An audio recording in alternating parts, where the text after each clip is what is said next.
Hai listeners, semoga keberuntungan selalu menyertai kalian semua. Balik lagi bersama Mimin di sini. Kali ini kita akan melanjutkan kisah Dokter Racun. Biar kalian gak penasaran dengan lanjutan kisahnya, yuk langsung saja menuju ke videonya.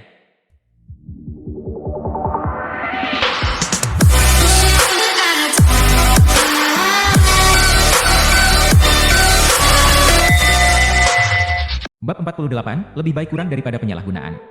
Su Changshan menghela nafas saat melihat Su Chunliang pergi. Zhang Peian, yang melihat ekspresi kesusahan pamannya, bertanya, "Paman, apakah ada yang mengganggu Anda?" Menganggukkan kepala, Su Changshan melanjutkan dengan menjelaskan bagaimana Su Chunliang tiba di Chansing dan bergabung dengan kantor medis. Zhang Peian tertawa mendengarnya. Sebenarnya bagus bagi orang muda untuk berolahraga sedikit. Saya mengerti itu, tetapi saya tidak merasa bahwa pekerjaan administratif bukanlah solusi jangka panjang. Meskipun kinerja akademiknya kurang memuaskan, dia telah menunjukkan pemahaman yang luar biasa dalam pengobatan tradisional Tiongkok. Dalam beberapa bulan saja, dia hampir mengejar orang lain yang belajar selama 3 hingga 5 tahun. Jika saja saya tahu sejauh mana kemampuannya yang sebenarnya, kata Su Changshan, menyimpan pikirannya sendiri. Kesabaran datang dengan usia.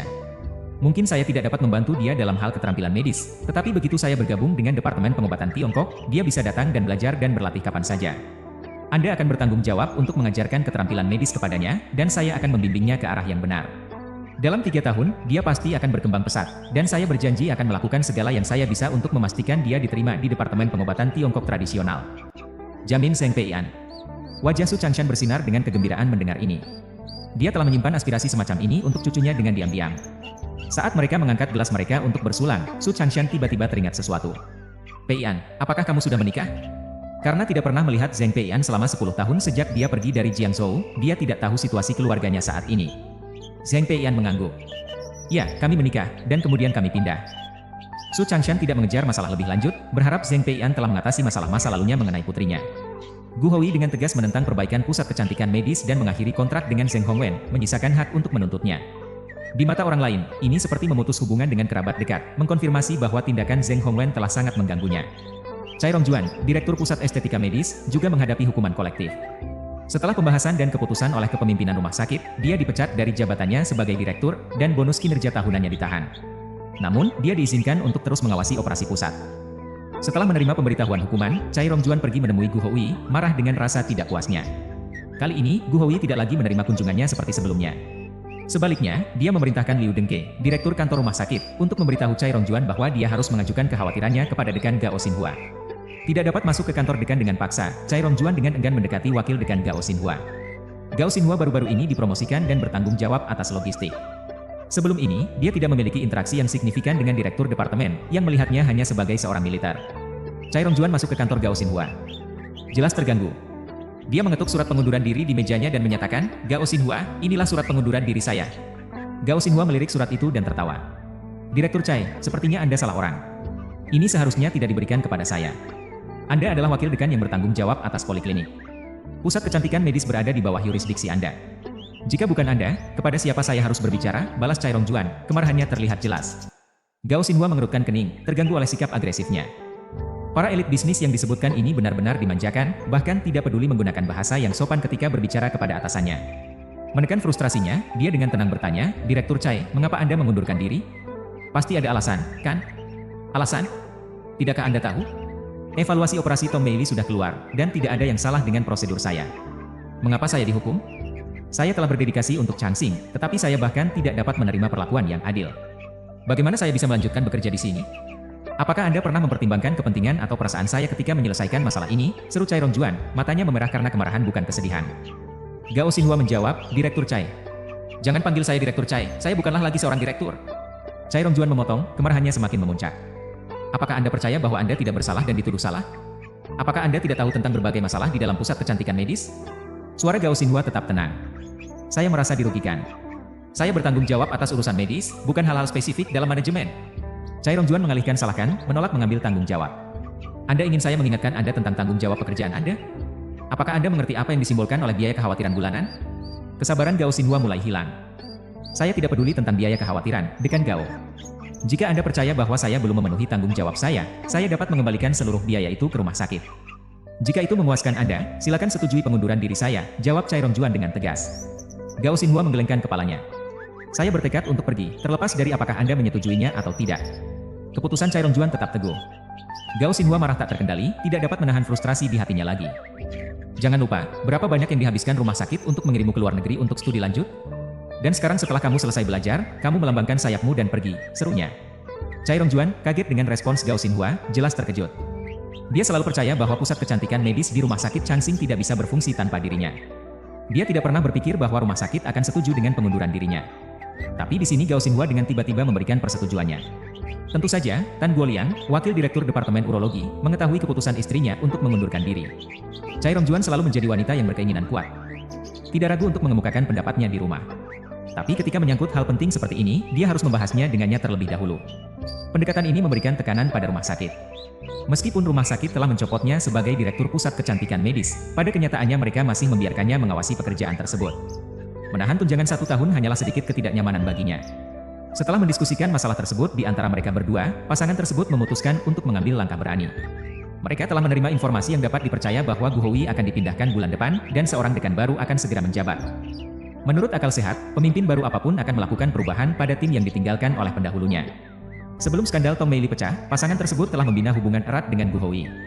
Mereka semua telah menerima dukungannya, terutama Chai Rongjuan. Mereka melihat insiden ini sebagai kesempatan untuk mendapatkan pengaruh. Pertama, mereka akan menjadi terkenal sebagai pembuka jalan. Kedua, mereka dapat menunjukkan kepada dunia bahwa mereka telah memutuskan hubungan dengan Gu Houyi, membiarkan peristiwa berlangsung secara alami dan membawa pemimpin baru. Keputusan Gao Xinhua untuk menyetujui pengunduran diri Chai Rongjuan terinspirasi oleh Gu Houyi. Ketika Gu Houyi memutuskan untuk menghukum Chai Rongjuan, dia mengantisipasi bahwa dia akan kembali dengan surat pengunduran diri. Chai Rongjuan memang terampil dalam bidang kedokteran, tapi kekurangannya di bidang lain sangat mencolok. Gu Houyi sangat menekankan hubungan, terutama dengan para profesional medis yang telah dia bina sendiri. Dia sering memberikan dukungan kepada mereka yang bersikap terbuka dan tegas. Skandal di pusat kecantikan medis adalah pukulan besar bagi reputasinya seumur hidup dan mengancam otoritasnya di Changxing. Jika dia tidak mengambil tindakan, dia tidak akan bisa menjelaskan dirinya kepada atasan atau kepada rumah sakit Changxing. Jadi, dia memilih untuk menyerang terlebih dahulu dan memarahi keponakannya. Dengan menghilangkan Zheng Hongwen dari persamaan, dia menarik garis jelas antara mereka. Sifat pusat kecantikan medis memungkinkan operasinya secara independen, tapi rumah sakit Changxing juga bertanggung jawab. Mereka gagal dalam peran pengawasan mereka, yang mengarah pada banyak pertanyaan. Hukuman bagi Chai Rongjuan hanya bersifat simbolis, jauh lebih ringan dibandingkan dengan Zheng Hongwen. Mencopot gelarnya sebagai direktur sementara membiarkannya tetap mengawasi pusat kecantikan medis berarti dia masih memegang otoritas yang sebenarnya. Sekarang setelah mereka mendapatkan kembali kendali atas pusat kecantikan medis, kekuasaan Chai Rongjuan tidak berkurang secara signifikan. Setidaknya dia tidak akan dibatasi oleh manajemen. Mengenai pemotongan bonus kinerjanya selama 1 tahun, jumlah maksimumnya akan menjadi 100.000. Gu Houyi sangat menyadari bahwa pendapatan tahunan Chai Rongjuan di pusat kecantikan medis melebihi 1 juta. Ketika Gao Xinhua membuat keputusan untuk menghukum Chai Rongjuan, dia secara pribadi berkonsultasi dengan Gu Houyi tentang konsekuensi potensialnya. Bagaimana jika Chai Rongjuan memutuskan untuk mengundurkan diri karena hukuman ini? Dia adalah pemimpin akademik pusat kecantikan medis dan tokoh terkemuka di bidang kecantikan medis Dongzhou. Kepergiannya tanpa diragukan lagi akan menjadi kerugian besar bagi Changxing. Tanpa ragu sedetik pun, Gu Houyi menjawab dengan 4 kata, Ning Kui Wulan. Bab 49, seorang pemimpin muncul. Gao Xinhua memiliki pemahaman yang jelas tentang niat pemimpin tersebut, sehingga dia dengan cepat menerima pengunduran diri Chai Rongjuan. Sejenak setelah Chai Rongjuan meninggalkan kantor Gao Xinhua, dia menerima panggilan pengadilan. Tong Meili telah mengajukan gugatan terhadap Chai Rongjuan dengan tuduhan merusak properti pribadi, dan tanggal sidang sudah ditentukan. Tong Meili mengubah strateginya setelah menerima hasil penilaian medis. Mengetahui bahwa memenangkan gugatan medis hampir tidak mungkin, dia memutuskan untuk menggugat Chai Rongjuan atas kerusakan properti. Pengacaranya menyarankannya untuk langsung menggugat individu-individu untuk memiliki peluang yang lebih baik dalam memenangkan kasus. Chai Rongjuan terkejut dengan langkah tak terduga dari Tong Meili. Mencari nasihat dari seorang teman pengacara, dia dianjurkan untuk melibatkan pengadilan dan mengumpulkan bukti yang mendukung dirinya sebelum persidangan. Banyak karyawan rumah sakit yang hadir selama insiden tersebut, dan Chai Rongjuan ingat bahwa ketiga individu dari departemen medis ada di antara mereka. Dia memahami konsekuensi serius dari kalah dalam gugatan. Jika dia kalah, dia kemungkinan akan menghadapi ganti rugi yang substansial. Selain itu, karena Tong Meili menggugatnya secara pribadi, rumah sakit Changxing tidak akan bertanggung jawab menutupi biaya-biaya tersebut. Menyesali pengunduran dirinya, Chai Rongjuan menyadari bahwa prioritasnya adalah mencari saksi. Dia menelepon suaminya, Tan Guoliang, dan bersama-sama mereka menuju kantor medis. Yao Wenbin telah pergi ke ibu kota provinsi untuk sebuah pertemuan, dan Cheng Xiaohong sedang cuti sakit pada hari itu. Hanya Su Chunliang yang masih berada di kantor medis. Baik Chai Rongjuan maupun Tan Guoliang memiliki beberapa ketidakpuasan dengan Su Chunliang, yang membuat situasi agak canggung ketika mereka melihatnya. Tan Guoliang mengumpulkan keberanian untuk menyapa Su Chunliang, bertanya apakah dia sendirian. Su Chunliang melirik mereka dan menjawab dengan tidak senang, mengkonfirmasi bahwa dia satu-satunya yang ada. Tan Guoliang kemudian bertanya tentang keberadaan Direktur Yo, dan Su Chunliang menjawab bahwa dia berada di ibu kota provinsi dan menyarankan untuk menghubunginya. Tan Guoliang dan Chai Rongjuan saling pandang, dan Tan Guoliang tersenyum, berkata, "Baiklah, karena Direktur Yo tidak ada di sini, itu berarti kamu yang bertanggung jawab atas Departemen Medis sekarang." Su Chunliang menjawab, "Meskipun begitu, apa masalahnya?" Tan Guoliang melanjutkan, "Oh, ini tentang Tong Meili. Apakah kamu ingat ketika dia datang ke kantor medis menyebabkan keributan hari itu? Dia secara tidak sengaja menjatuhkan gelangnya. Dan kamu kebetulan ada di sana." Su Chunliang mengangguk dan menjelaskan, "Iya, saya ingat berada di sana. Namun, insiden tersebut tidak terjadi di kantor medis itu sendiri melainkan di ruang mediasi yang berdekatan." Chai Rongjuan ikut bicara, "Benar, itu terjadi di ruangan sebelah. Kamu pasti tahu situasi waktu itu. Tong Meili mengancam akan melompat dari gedung, dan kamu memanggil saya untuk meyakinkannya." Su Chunliang menangkap makna tersirat dari kata-katanya dan tersenyum, berkata, "Direktur Chai, ingatanmu sepertinya agak keliru. Sebenarnya, saya yang meminta kamu menangani situasi tersebut terlebih dahulu, tapi saya tidak mengundang kamu untuk mengusir saya." Kemudian, Tong Meili naik ke tepian jendela sendiri. "Dia yang meminta bertemu denganmu, dan Departemen Medis kami hanya membantu menyampaikan permintaannya. Kami tidak meminta kamu datang." Chai Rongjuan terkejut dalam hati, menyadari bahwa dia telah meremehkan Su Chunliang di masa lalu. Tan Guoliang juga mengakui kecerdasan Su Chunliang. Dia membimbing istrinya untuk duduk di sofa, memperhatikan bahwa Su Chunliang belum menawarkan mereka tempat duduk sejak mereka tiba. Tampaknya generasi muda telah menjadi semakin tidak sopan. Sambil meminum teh dari cangkirnya, Su Chunliang bertanya, "Apakah kalian berdua memiliki urusan lain?" Tan Guoliang tersenyum dan menjawab, "Baiklah, karena kamu ada di sana waktu itu, kamu pasti melihat dengan jelas apa yang terjadi, bukan?" Su Chunliang, yang sudah mendengar tentang gugatan Tong Meili terhadap Chai Rongjuan, menyimpulkan bahwa pasangan tersebut datang ke kantor medis untuk masalah ini. Dia bertanya, "Kejadian apa yang kamu maksud?" Tan Guoliang menekankan, "Itu adalah Tong Meili yang menghancurkan gelangnya sendiri." Su Chunliang menjawab, "Ah, saya paham. Dari sudut pandang tempat saya berdiri, saya tidak melihatnya dengan jelas. Inilah yang terjadi, Direktur Chai ingin pergi. Tapi Tong Meili menolak membiarkannya pergi. Direktur Chai bersikeras, tapi Tong Meili terus-menerus memegang tangannya. Akibatnya, mereka terlibat dalam perkelahian fisik, dan saya melihat Direktur Chai menggoyangkan tangannya dengan keras, sehingga gelang Tong Meili jatuh ke tanah."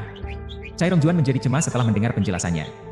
Jika Su Chunliang bersaksi dengan cara yang sama di pengadilan, nasibnya akan secara pasti tersegel. Dia menyela, "Xiao Su, itu tidak terjadi seperti itu. Saya ingin pergi, tapi dia menahan saya dan tidak membiarkan pergi. Waktu itu saya ketakutan, dan saat mencoba melepaskan diri, gelangnya tiba-tiba jatuh. Itu tidak ada hubungannya dengan saya." Su Chunliang tersenyum dan berkomentar, "Kalian berdua dan Tong Meili yang paling tahu detail situasinya. Saya berada jauh dan hanya menyaksikan sebuah perkelahian fisik. Saya benar-benar tidak tahu bagaimana gelang itu berakhir di tanah." Wajah pasangan itu berubah menjadi hijau, dan mereka dengan putus asa mencari bukti yang menguntungkan mereka. Namun, kesaksian Su Chunliang hanya tampak memperburuk keadaan. Tan Guoliang bertanya, "Apakah ada rekaman pengawasan dari waktu itu?" Su Chunliang menganggukkan kepala dan menjawab, "Sudah disimpan. Kantor polisi sudah mentransfernya, dan saya sudah menontonnya berkali-kali. Sayangnya, jatuhnya gelang tidak terlihat jelas dalam rekaman pengawasan. Tapi jangan khawatir, kebenaran akan terungkap juga. Kita akan menyelesaikan masalah ini segera. Ada juga rumah sakit di Wanbu yang bisa membantu Anda. Jangan takut." Tan Guoliang melanjutkan, "Xiao Su, kami tidak akan menyembunyikannya dari Anda. Sekarang Tong Meili menggugat putri kami, Chai, dan itu benar-benar tidak masuk akal." Su Chunliang bertanya, "Kenapa? Bukankah sudah ditentukan bahwa ini bukan kecelakaan operasi? Rumah sakit kita tidak seharusnya bertanggung jawab." Chai Rongjuan melihat melalui kebingungan yang dibuat-buat oleh Su Chunliang. Tan Guoliang membisikkan, "Tapi dia menggugat keluarga kita, Xiao Chai, dan menuntut kompensasi dari kita." Su Chunliang menjawab, "Kalau begitu biarkan masuk ke pengadilan. Anda harus percaya bahwa hukum itu adil.